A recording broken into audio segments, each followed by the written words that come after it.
Chegamos para mais um Lição em Dose Dupla, o nosso podcast, o nosso programa no Facebook e YouTube também. Aqui é onde toda semana nós discutimos, conversamos, dialogamos sobre o tema da lição da Escola Sabatina, maravilhoso tema. E durante essa semana já chegamos, pessoal, na lição de número 10 e o tema é a nova aliança. Daqui a pouco nós vamos já começar, vamos falar, vamos trocar ideia, vamos aprender juntos aqui com a palavra de Deus. E é claro, meu companheiro de sempre, meu xará, que eu mais passei tempo na vida, né? É esse xará aqui, Wanderson Domingues. Fala, xará, galera que está nos ouvindo aí no trânsito, na academia, lavando louça, não é? Como o Cicílio esteve esses dias aí no videozinho. Satisfação estarmos juntos, hein? Que legal, viu, xará? Hoje o tema vai ser uma bênção top. O pessoal já está ouvindo o nosso podcast. Gente, compartilha aí, viu? Podcast. Você aí do Facebook, vai fazendo os comentários durante o nosso programa. Compartilhe também na sua timeline aí do Facebook, o Lição em Dose Dupla também.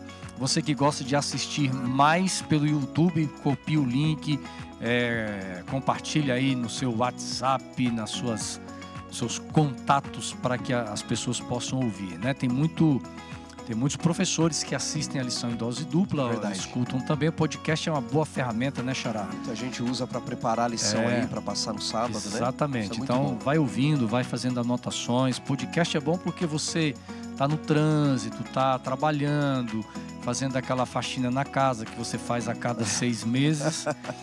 Né, xará? Eu gosto de escutar na academia, é muito bom. Tirar aquela sujeira lá e você vai fazendo tudo isso aí na academia também, né? Isso é bom demais, caminhando, na academia, correndo. caminhando, exatamente. Isso é igual quase a lei de Israel, né? Andando pelo caminho. Vai ouvindo o podcast, atarás junto à tua fronte. E tem que aguentar 2 Wandersons, né? Não é fácil, né? Mas suportai-nos em nossa loucura. Viemos para esse tempo aqui.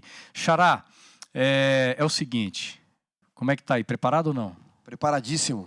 Dá um spoiler aí de 10 segundos, 15, a lição de hoje, a nova aliança.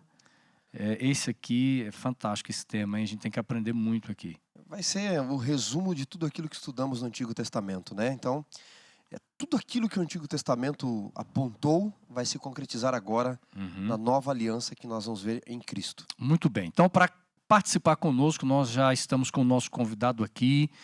Ele está relativamente perto, mas também relativamente longe, num estado lindo, maravilhoso, é um dos estados mais bonitos do Brasil, embora ele esteja convicto de que o estado dele é o melhor de todos, né?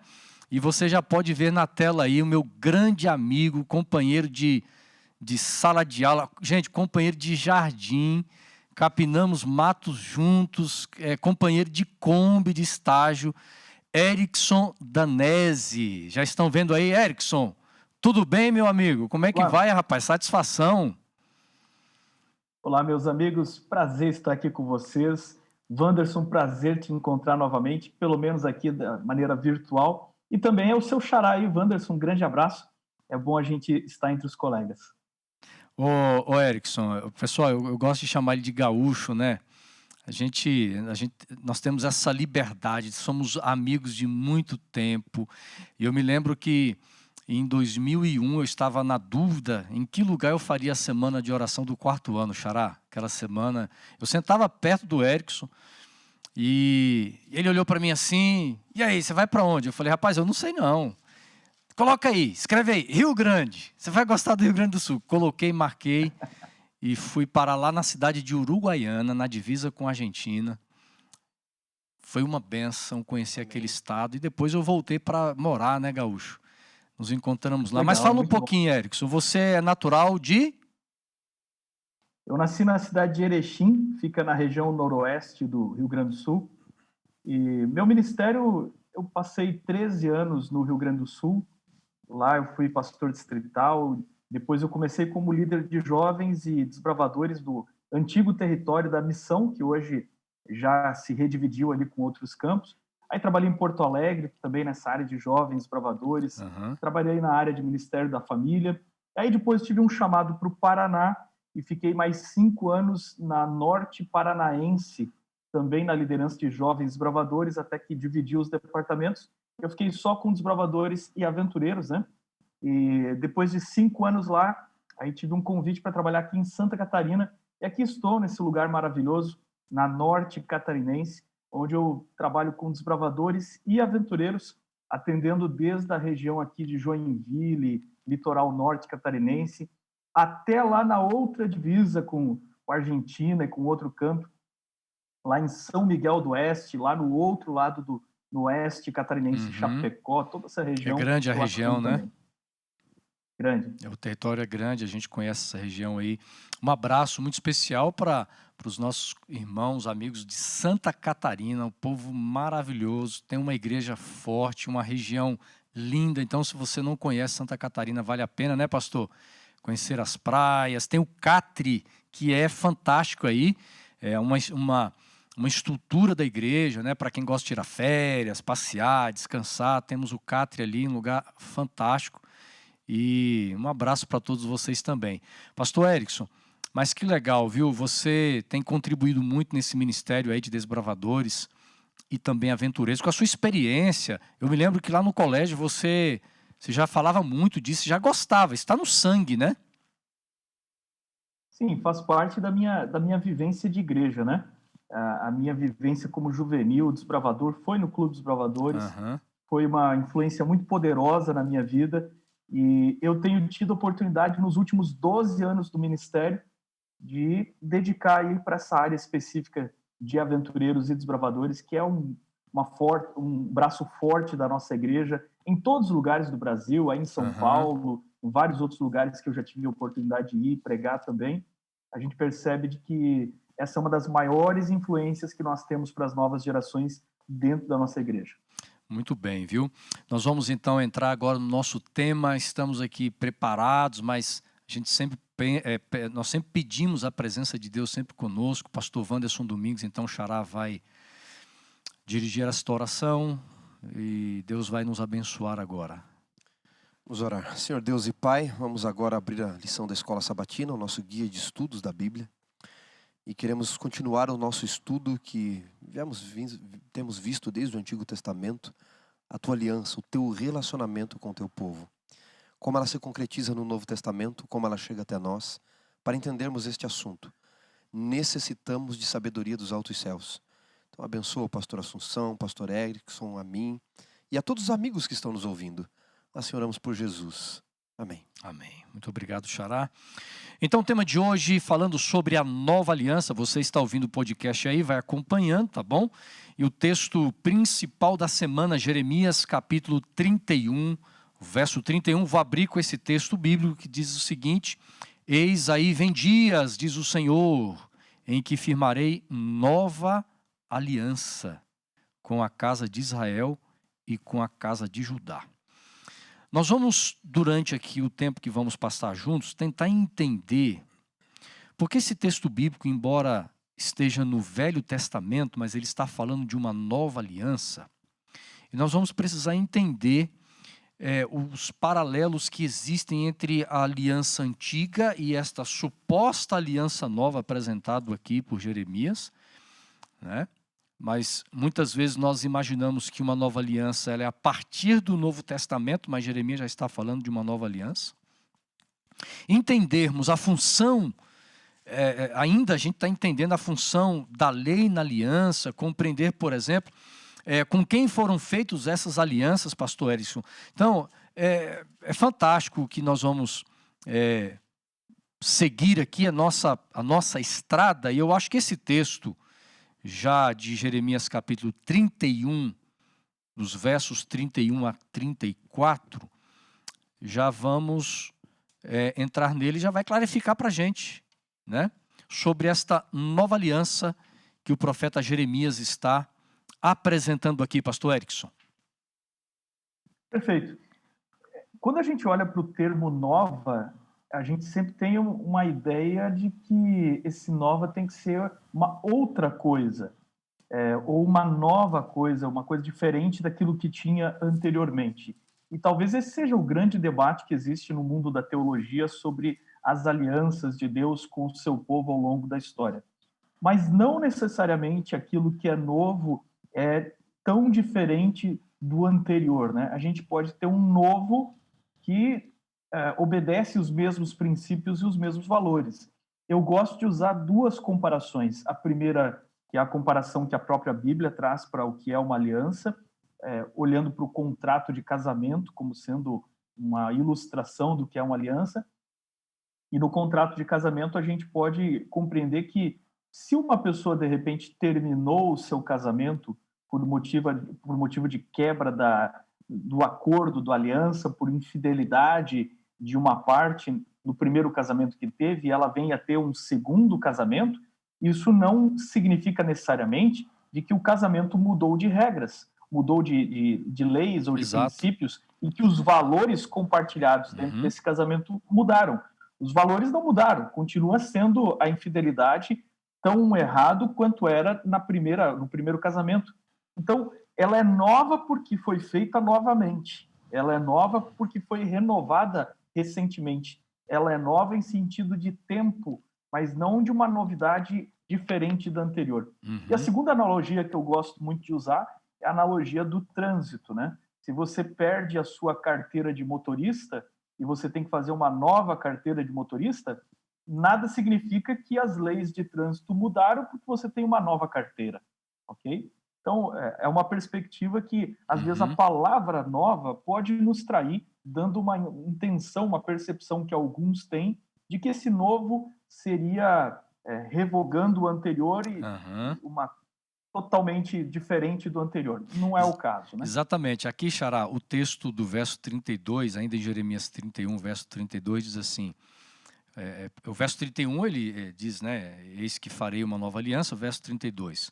Não segundo a aliança que fiz com seus pais, no dia em que os tomei pela mão, para os tirar da terra do Egito, pois eles quebraram a minha aliança, apesar de eu ter sido seu esposo, diz o Senhor. Verso 33, porque esta é a aliança que farei com a casa de Israel, depois daqueles dias, diz o Senhor, na mente lhes imprimirei as minhas leis, e também no seu coração as inscreverei, e serei o seu Deus, e eles serão o meu povo. Interessante porque realmente o pastor Erickson introduziu muito bem esta questão porque tem a ver com o caráter de Deus. Deus não muda, não sai uma palavra que daqui a pouco Deus se arrependa.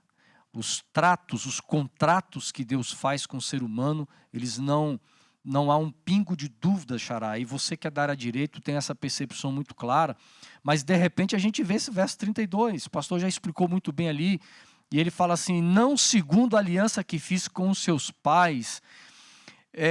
Então parece que ao mesmo tempo há uma contradição, o pastor Erickson já explicou um pouco sobre isso, mas aqui, Xará, traz o grande problema de Deus apresentar a razão, a necessidade de uma nova aliança, que na verdade não é algo radical, novo, desconhecido, mas nós temos o problema que Deus está resolvendo, que é a quebra da aliança. Eu estava dando uma olhadinha aqui, Xará, em Hebreus 8, verso 8, quando Paulo cita o texto de Jeremias, agora aqui em grego, né, trazendo para o Novo Testamento. Só para o pessoal acompanhar aí, Erickson, o pastor Wanderson está com a Bíblia em grego aqui, tá? Então ele está lendo no original. O The Greek New Testament traz então a expressão diateken kainen, nova aliança. Existem duas palavras para novo no grego, amigos. Neos e kainos. Aqui a expressão kainen é uma derivação, portanto, de kainos. Neos é um novo 0 quilômetro. Você vai na loja, compra um carro 0 quilômetro. Você diz, eu tenho um carro novo. É o novo neos no grego. Kainos é o novo seguinte, Xará, você tem um carro 2010 e de repente você troca, vende e compra um carro 2017. Você diz, olha, estou de carro novo. Novo para você. Se você comprou do pastor Erickson esse carro, para ele já é velho, faz 4 anos já. Então é um novo para você. Esta nova aliança que Paulo está dizendo é um novo que já existe. Nessa expressão kainos. É o velho ditado, né, pastor? Oi? É o velho ditado, seu carro novo, aliás, o seu carro velho um dia será o meu carro novo, né? Exatamente isso aí. Tem gente que se alegra com o carro velho. Então, esse novo é um novo que já existe. E por que foi necessário Jeremias falar dessa nova aliança, não conforme a aliança que eu fiz com seus pais. Nós já estudamos sobre a lei, o sinal da aliança ali na lei, não é? Nas 2 últimas semanas, falamos da eternidade da lei, mas nós mencionamos também que a lei dada no Sinai era uma lei para escravos entenderem. Era superficial, era na linguagem de escravo. Não faça isso, faça aquilo, não faça tal coisa, faça tal coisa. A lei era muito mais profunda. E Ellen White diz em Patriarcas e Profetas, página 374, ipsis literi, da seguinte forma: se o povo de Israel houvesse observado o concerto, do qual a circuncisão era um sinal, nunca teriam sido induzidos à idolatria, jamais teria sido necessário sofrer a vida de cativeiro no Egito. E aí ela diz assim: e não haveria necessidade de que a lei fosse proclamada no Sinai, nem escritas em tábuas de pedra. Então, num plano emergencial, Deus os leva ao Sinai e fala numa linguagem de escravo. Mas a lei não estava em tábua de pedra antes, ela estava no coração para os anjos, estava no coração para Adão, para os antediluvianos, deveria estar. E sabendo que esta lei, esta aliança, nesta forma, porque a aliança ela é eterna, Jesus Cristo é o Cordeiro de Deus morto desde a fundação dos séculos, a aliança no sangue ela é eterna, portanto. Mas esta forma de aliança, Deus iria abolir, por quê? Porque a aliança deveria voltar onde ela nunca deveria ter sido retirada, no coração humano, na mente humana. E aí ele joga para o Novo Testamento, quando Jesus vai dizer: esta é a aliança, a nova aliança no meu sangue. Ele está dizendo, na verdade, o seguinte: esta é a aliança que sempre existiu, mas agora que vocês estão mais maduros, depois de todo o sistema pedagógico do Antigo Testamento, vocês vão entender a real aliança, como ela sempre deveria ter sido, mas o povo nunca entendeu como ela era em sua essência. Quando nós chegamos na história, por exemplo, do Reino do Norte, nós vamos encontrar ali cerca de 150 anos antes, né, do tempo do profeta Jeremias, por volta ali, um pouquinho antes de 722, a queda de Samaria, nós vamos encontrar, por exemplo, já muitos profetas, Deus levantando profetas, embora o povo estivesse em apostasia, pecando, as ameaças, né, que as ameaças faziam parte da aliança, mas é muito interessante, Erickson, a misericórdia de Deus de enviar profetas para lembrar o povo de que Deus jamais quebraria a aliança. Então o envio dos profetas pelo Senhor não era simplesmente enviar profetas para trazer mensagens duras, mensagens de juízo, mas lembrar o povo da graça e a misericórdia de Deus dentro do contexto desta aliança, a necessidade de uma nova aliança diante de uma vida de desobediência, né, e rebelião.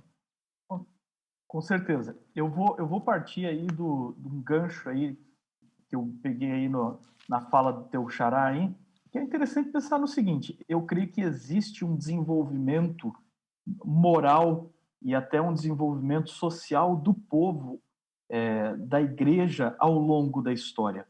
E nesse sentido, esse desenvolvimento, esse aperfeiçoamento da compreensão da aliança ou da lei de Deus, pode parecer em alguns momentos para alguns de que existe uma outra aliança. Mas, na verdade, a gente está vendo um desenvolvimento de um contínuo da mesma aliança. Então, vamos colocar a coisa da seguinte maneira, né? Vamos pegar as ilustrações que eu fiz aqui. Eu citei para vocês uma ilustração do trânsito, que se você perde a carteira, faz uma nova carteira, as leis continuam as mesmas. Então, veja, num primeiro momento de aprendizado de como você se portar no trânsito, de como você dirigir, você entende intelectualmente e você toma decisões e você, às vezes, nem sem entender o porquê, você não dobra em tal lugar, você não ultrapassa tal sinal, porque simplesmente a lei o diz. Mas à medida que você vai se tornando um motorista experiente, você começa a perceber que aquilo tudo ali faz muito sentido e que você tem que tomar aquelas leis e que você, mesmo que não estiver olhando, mesmo que não tenha um guarda ali observando você, essas leis estão no seu coração e você é quem é, mesmo quando não tem ninguém olhando. Então esse é um sentido extraordinário da lei de Deus e é isso que a nova aliança apela, para que essa lei esteja no coração das pessoas, e vai usar aqui a correspondência com mente, coração e mente no texto, elas estão aqui equivalentes, para que você interiorize de tal maneira os conceitos de que você faz as coisas porque elas são um valor seu. Então, por que você obedece os mandamentos da aliança? Porque são um valor que você adquiriu para sua natureza e para sua existência.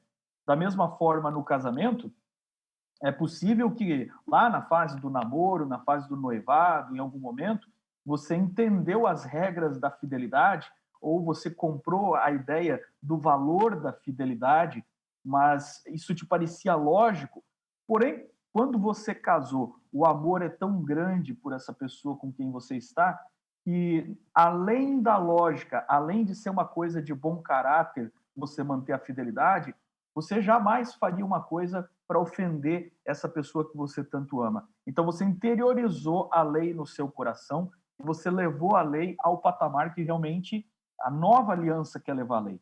Por isso que quando você abre, por exemplo, o evangelho, você pega, por exemplo, Mateus, que é um evangelho muito voltado para os judeus, e ali tem sermões muito completos de Jesus, como o Sermão da Montanha, tem uma versão muito estendida e completa em Mateus, você vê um Jesus que já abre dizendo assim, eu não vim aqui para revogar a lei, eu vim aqui para cumprir. Ouviste o que foi dito? Eu, porém, vos digo. Mas sempre que ele diz eu, porém, vos digo, ele não remove o anterior, mas ele aprofunda o entendimento daquele. Então, isso é colocar a lei no coração.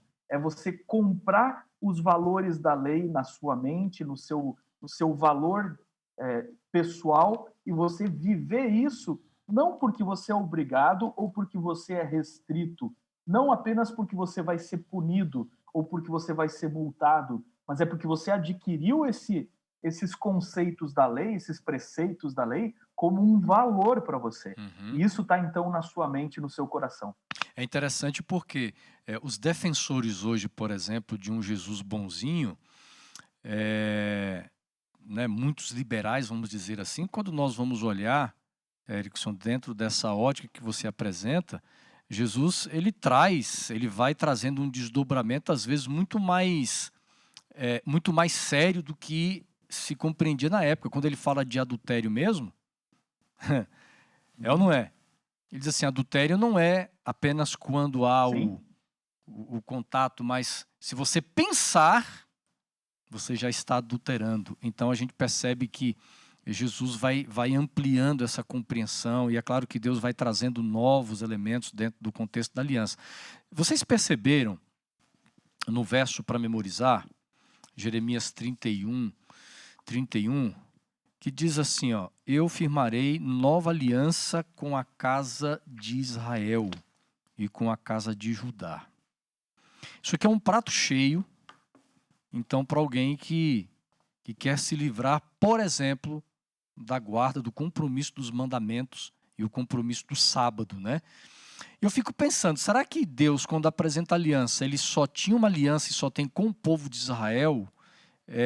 Porque hoje nós não temos mais o Reino do Norte, por exemplo. Hoje nós não conseguimos, com exceção aí dos levitas, que se pode ser identificado hoje, né, em Israel, levitas, e há algumas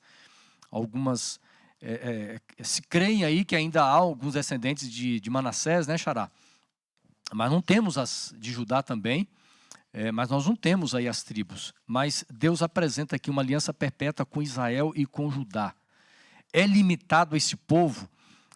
Ou Deus também está querendo abrir ou ele abre um leque aqui para envolver mais povos, mais pessoas dentro desta aliança?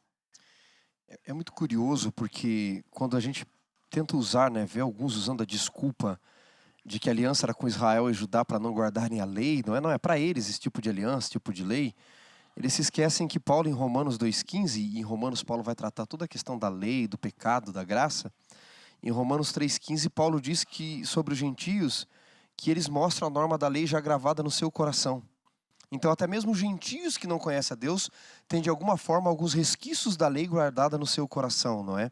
Agora note só, se há a nova aliança no sangue de Cristo, como diz João 13, como diz Paulo em 1 Coríntios 11, a nova aliança no sangue, nos livra da guarda da lei, nós não entendemos ainda o que é graça.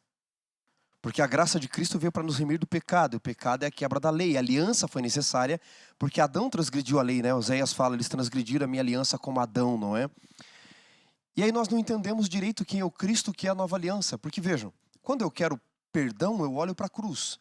Mas quando eu quero poder para viver uma vida de santidade, eu olho para a vida de Cristo. Para a forma como ele viveu. E ele não transgrediu a lei. Ele mesmo diz, eu vim para cumprir a lei e os profetas, eu não vim para abolir a lei. Porque senão ele mesmo precisaria de um salvador. Então, quem acha que essa aliança com Israel dá direito de não guardar lei, dá direito de fazer o que quiser, não entendeu ainda o que é graça, o que é aliança, e como a lei que já estudamos faz parte dessa aliança. Pastor Erickson, eu queria que você lesse aí Isaías 56, se você tiver a Bíblia aí, versos 6 e 7. Porque dentro do contexto da nova aliança, esse paralelo entre a antiga e a nova, Isaías 56, versos 6 e 7. Nós temos aqui verdades extraordinárias que têm uma revelação sobre a questão da aliança, mas também abre o nosso entendimento até com respeito aos conceitos, aquilo que nós entendemos sobre missão. Olha o que diz o texto bíblico. Está na mão aqui. Aos estrangeiros que se chegam ao Senhor para o servirem e para amarem o nome do Senhor, sendo deste modo servos seus, sim, todos os que guardam o sábado, não o profanando, e abraçam a minha aliança, também os levarei ao meu santo monte e os alegrarei na minha casa de oração. Os seus holocaustos e os seus sacrifícios serão aceitos no meu altar, porque a minha casa será chamada casa de oração para todos os povos. Aqui, Wanderson, é interessante o seguinte, quando a gente fala sobre esse negócio de aliança, nova aliança e lei, não adianta, o que está em jogo aqui é o sábado, né? É o debate sobre o sábado. Se você falar que a antiga aliança foi anulada, ninguém joga fora os outros mandamentos. Ninguém está disposto a jogar fora honra teu pai e tua mãe. Ninguém está disposto a jogar fora o cobiçar, o não cobiçar. Ninguém está disposto a jogar fora não ter outros deuses. Os mandamentos são muito claros, ninguém questiona. O que é questionado sempre é o sábado. E por que ele é questionado? Primeiro, porque é vendida uma ideia errada de que o sábado seria uma observância específica dos judeus. E esse texto aqui que você pediu para eu ler já deixa bem claro de que Deus está reunindo pessoas que guardam o sábado e são de outras nações. Segundo, que a gente vê que o sábado é dado no Jardim do Éden para os nossos pais da raça humana, muito antes que existisse judeu, israelita, ou mesmo Abraão. Então você tem o sábado como um motivo especial para todos os povos, e ele faz parte de um conjunto que está os 10 mandamentos que a gente entende como a lei moral. Não tem como você extrair especificamente esse mandamento e deixar os outros de fora. O problema do pessoal não é com um dos 10 mandamentos, e é um problema específico por motivos históricos, por motivos de interpretação, e por motivo de que, se você olhar para isso aqui, tem que mudar a vida, né? Isso aqui, você vai ter que mudar a maneira de viver. Então, é muito fácil você tentar cirurgicamente extrair um aspecto, mas você tem que reconhecer que todos os outros você continua guardando. Então, por que só este aspecto é retirado? E aí vem todo o debate que existe ao redor do sábado e talvez para algumas outras leis, como, por exemplo, as leis dietéticas, Levíticos 11 e essas outras coisas. E aí o pessoal começa a tentar fatiar e dizer, olha, o que vale e o que não vale ainda. E, na verdade, quando a gente olha para o conteúdo da Bíblia, passarão os céus e a terra, as minhas palavras não passarão. Na verdade, tudo vale. A pergunta aqui não é o que vale, mas a pergunta aqui é o que se aplica. E o sábado, como um mandamento que lembra a humanidade quem é o Criador, quem é aquele que organizou, que criou, que produziu todo o cosmos, ele é um mandamento para universalidade da raça humana.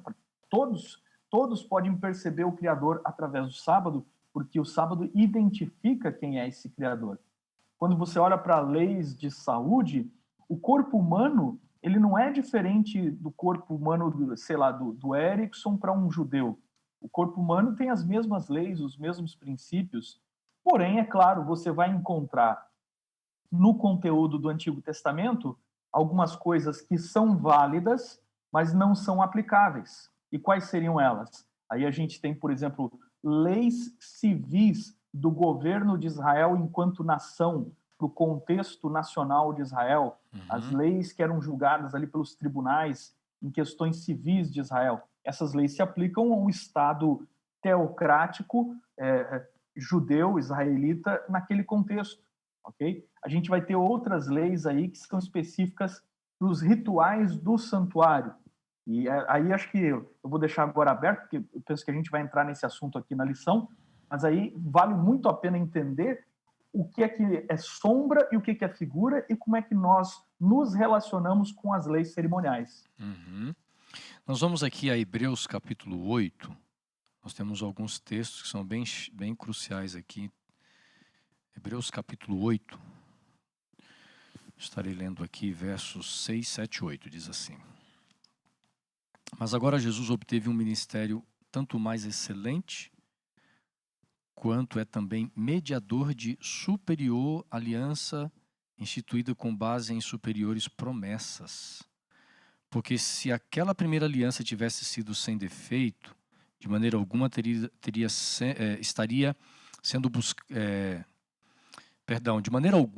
sendo buscado lugar para uma segunda aliança.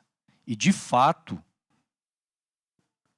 repreendendo-os, diz: eis aí vem dias, diz o Senhor, e firmarei nova aliança com a casa de Israel e com a casa de Judá. Então, pegando o seu comentário, pastor Erickson, onde se amplia essa compreensão da participação de estrangeiros dentro da aliança, e um dos sinais claros que a gente já estudou, a questão do sábado, né? É importante a gente entender que, independente se eu creio ou não, se eu aceito ou não a verdade do sábado, Deus me deu para nós esse mandamento. Uhum. Né? E aí nós chegamos então ao ponto de Paulo aqui em Hebreus falar de uma aliança superior. Então nós temos na lição desta semana um paralelo entre a antiga e a nova, e de repente a Bíblia agora apresenta então esta expressão aí de uma aliança superior, apresentada no livro de Hebreus. E é claro que Xará já está pronto aqui para entrar no comentário aqui, Xará. Eu acho interessante, né? Isso aqui, né? O livro de Hebreus é um livro fantástico para a gente poder falar sobre esse tema, né? Exato. Por que esta aliança no Novo Testamento é a aliança superior? Primeiro porque esta segunda aliança é a aliança primária, original, a proto, não é? Que gera todas as outras. Por exemplo, em 1 Pedro, no capítulo 1, se a gente puder ler ali, Xará, capítulo 1, verso 18 de 1 Pedro, nós já encontramos isso. É um texto conhecido, mas vale a pena ler.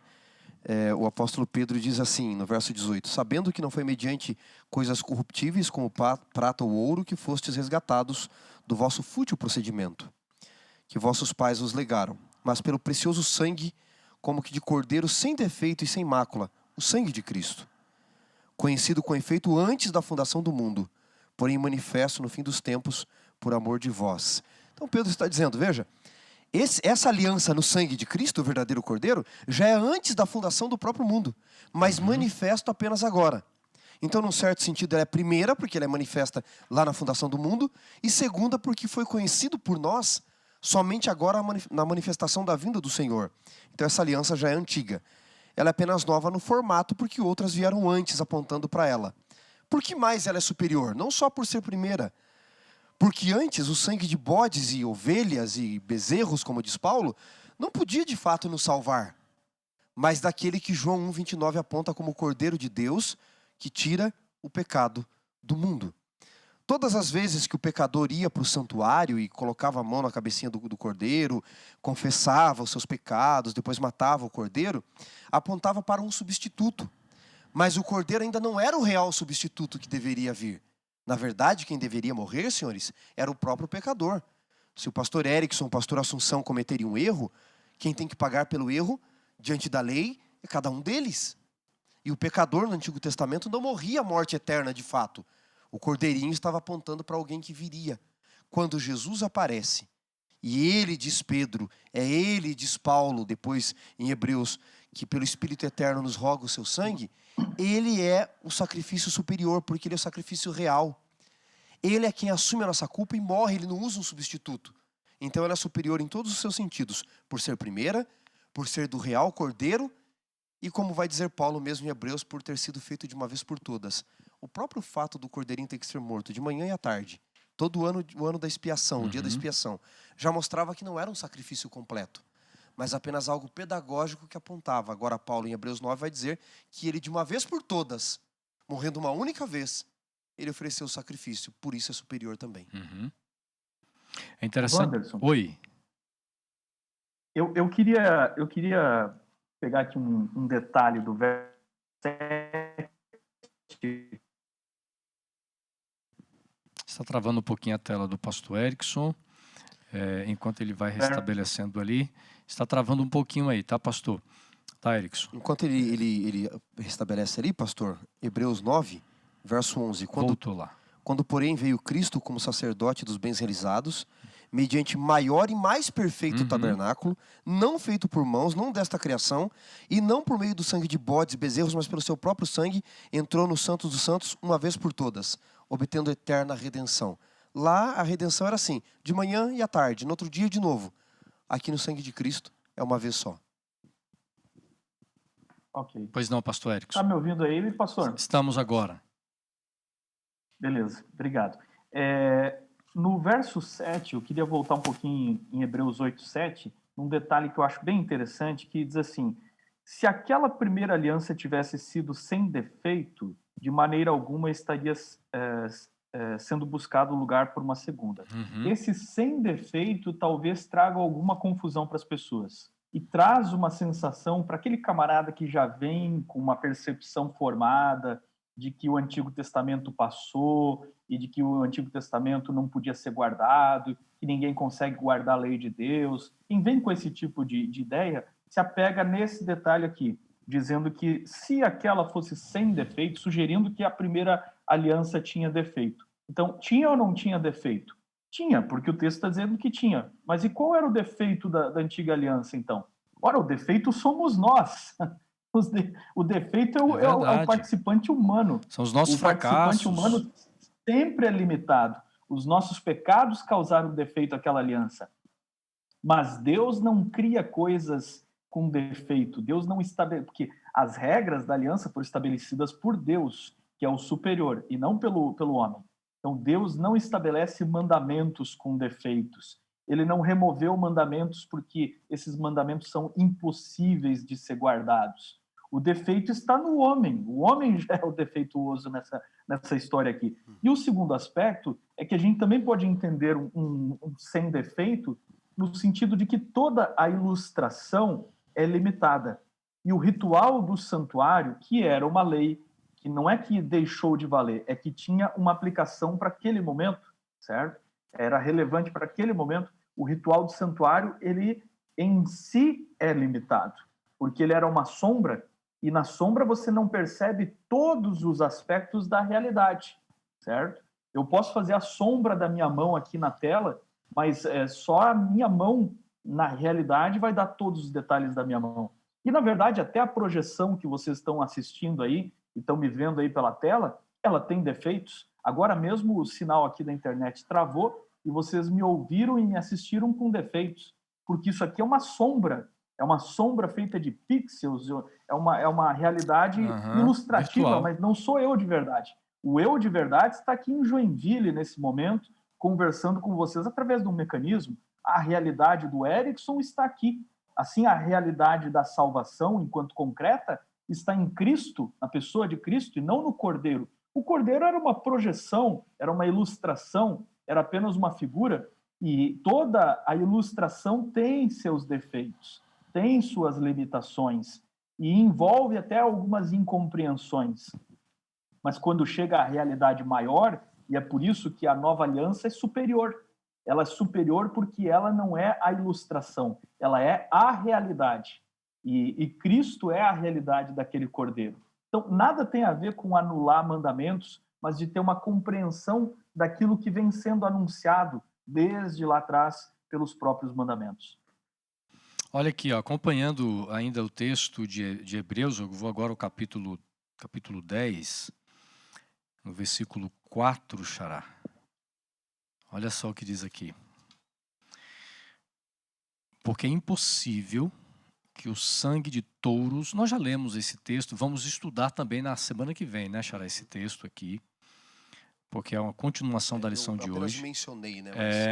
porque é impossível que o sangue de touros e de bodes remova pecados. E aí o verso 5 diz assim: por isso, ao entrar no mundo, Cristo diz: sacrifício e oferta não quiseste, mas preparaste um corpo para mim. Evidentemente que nós vamos encontrar, além deste sacrifício superior, dentro desta aliança superior, a gente pode finalizar aqui a nosso lição em dose dupla falando do sacerdócio superior, de um sacerdote superior, olhando para Jesus agora não como cordeiro, porque dentro das fases tão importantes do processo da salvação, onde a gente tem o tabernáculo, onde nós temos os objetos do tabernáculo que representavam o ato salvífico de Deus, não só de Jesus, mas da divindade em si, o Espírito Santo, o Pai, por exemplo. Nós temos o sacrifício, mas agora a figura de Cristo como sacerdote, sumo sacerdote. E aí está a grande diferença do Deus bíblico, o Deus criador, para os deuses do mundo pagão, não é? No mundo pagão também tinham sacrifícios, até de humanos em algumas circunstâncias, não é? Uhum. E eram feitos para apaziguar o Deus que eles tinham, não é? O Deus bíblico, ele vai desde o Éden atrás do ser humano. E o Deus bíblico nos mostra aqui que, embora fosse pedagógico, como vocês disseram, não é? Tinha suas limitações, verdadeiramente, em sua essência, a estrito senso, o sangue de bodes, de bois, de ovelhas, não podia remover o pecado de fato, não é? Tinha que vir o real Cordeiro de Deus. E na aliança com o Deus bíblico, ao invés de você apaziguar o Deus bíblico com cordeiro, com bodes, o Deus bíblico, ele se encarna e ele vem para morrer. Uhum. Ele diz: só eu posso satisfazer a ira. Só eu posso satisfazer a questão do pagar com a vida eterna, porque eu também tenho vida eterna.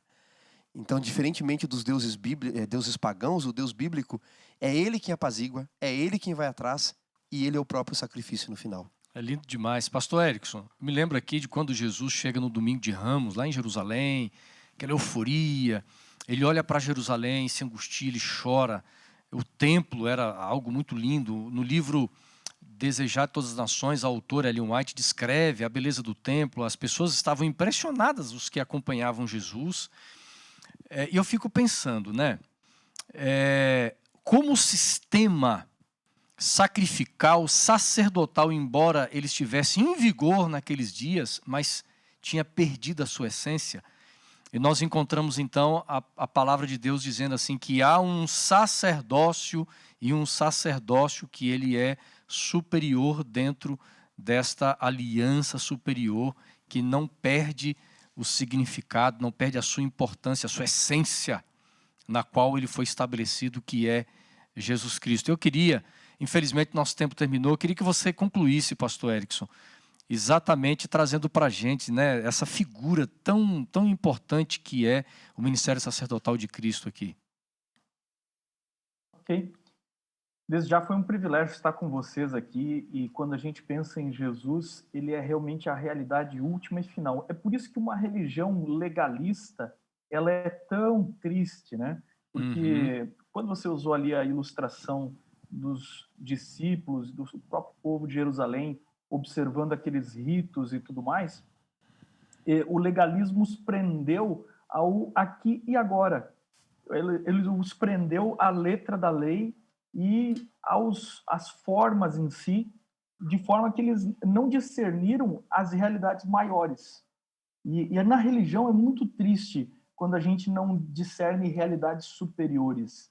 A intencionalidade de Deus com as leis, a intencionalidade de Deus com o sacrifício de Cristo. Quando a gente não discerne a intenção, os pensamentos de Deus, aí é muito triste mesmo. E o grande objetivo do estudo da Bíblia, o estudo da teologia, é conhecer justamente a mente de Deus e entender essa mente cheia de misericórdia, cheia de amor, que busca o ser humano, como o pastor aí colocou, que vai atrás do ser humano, que é a parte interessada em salvar e resgatar.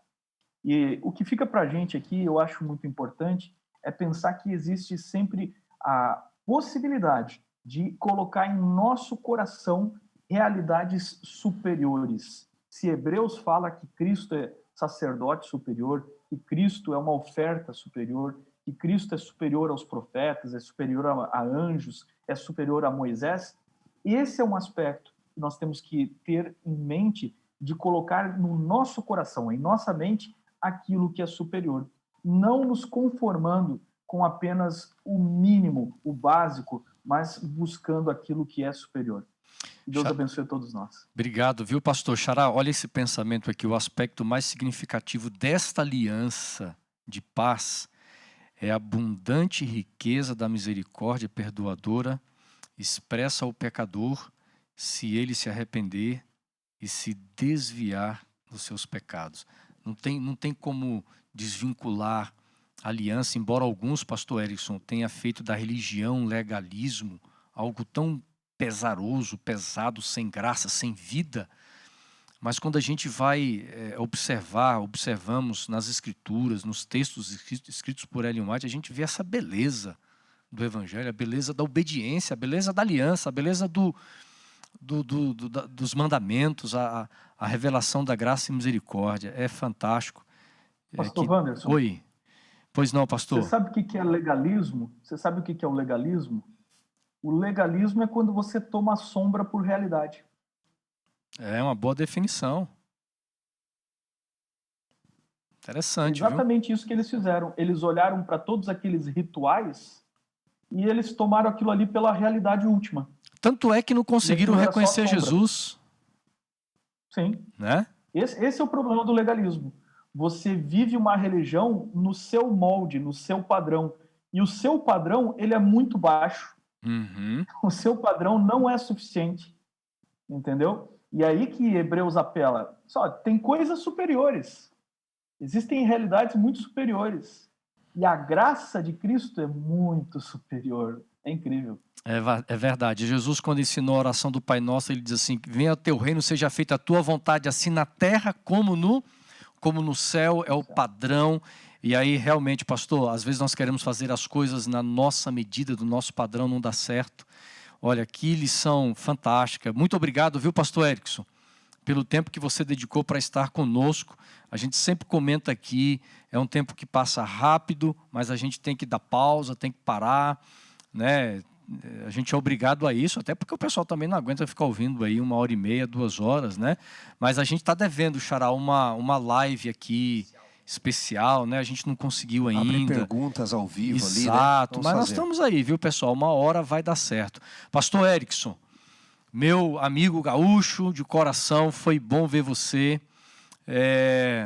Você é um camarada que na eternidade voltará a ter um cabelo assim bonito como você tinha antes, viu? Mas eu tenho certeza Ainda que bem que você se lembra desses bons tempos. Eu tenho fotos lá em casa aí, vou te mandar depois, viu?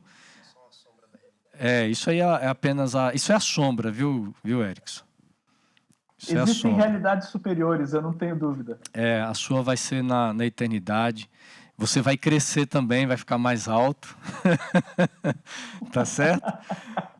Mas que Deus nos abençoe a todos, que a gente tenha realmente assim a convicção de que nós temos esse Cristo Jesus que é o nosso verdadeiro sacerdote nesta nova aliança, que Ele nos abençoe. Pastor Erickson, você vai terminar o nosso programa, o nosso podcast, fazendo uma oração aí, abençoando todos que vão ouvir, que vão assistir também. Oramos então. Graças te damos, Senhor, porque enviaste teu Filho para morrer por nós e ele nos resgatou das trevas e do pecado. Graças damos porque Cristo é o nosso sacerdote em realidades superiores, onde encontramos o verdadeiro significado da vida e da existência. Abençoa teus filhos que ouvem ou assistem esta transmissão, esse podcast, vídeo, que o Senhor possa ajudá-los a compreender um pouco mais as Escrituras e viver de acordo com esta mensagem. Em nome de Jesus, amém.